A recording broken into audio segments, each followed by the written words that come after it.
taking any chances. Back to the Padres for a moment. Here's a list of spring training drills. You have soft toss, bunting drills, bullpen session, yoga. Yes, you heard me correctly, yoga.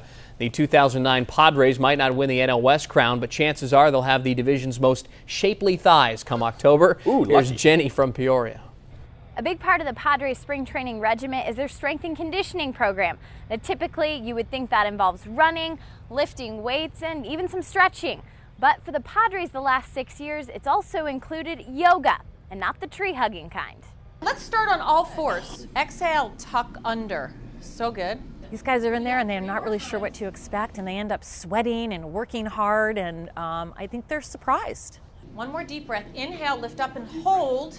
She's worked with golfers and a few other athletes, so it's not a very traditional yoga. I can't hear you guys breathing. It's making me nervous. Katherine Roberts knows the benefits yoga has on athletes. But don't just take the expert's word. Ask around Padres spring training headquarters, where she's been instructing for the last 6 years.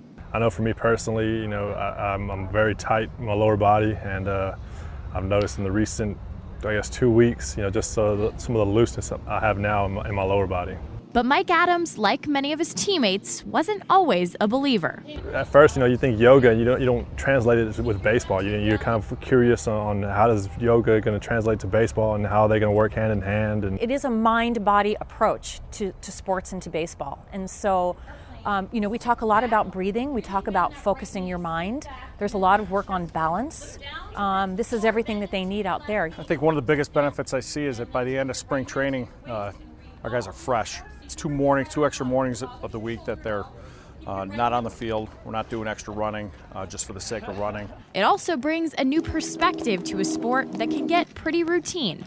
It's one more day they don't have to hear me out here like barking at them about making their times on their whatever their conditioning drill is, or focusing on the task at hand. It gets some of that. They can get some of that there, and I think mentally and, like I said, physically, as far as the freshness of their legs by the end of it, that's probably one of the better things about it.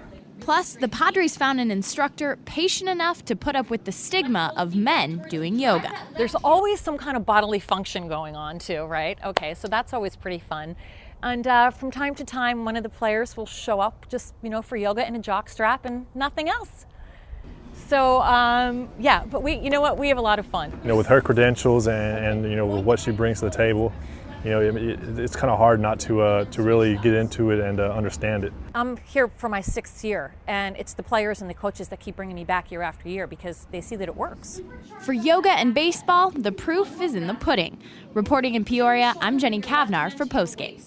We should do that before Namaste, Jenny. All right, one more segment still to go. After the break, Bob Babbitt introduces us to an Ironman who's not afraid to wear a dress. Plus, we'll have the results from tonight's interactive question.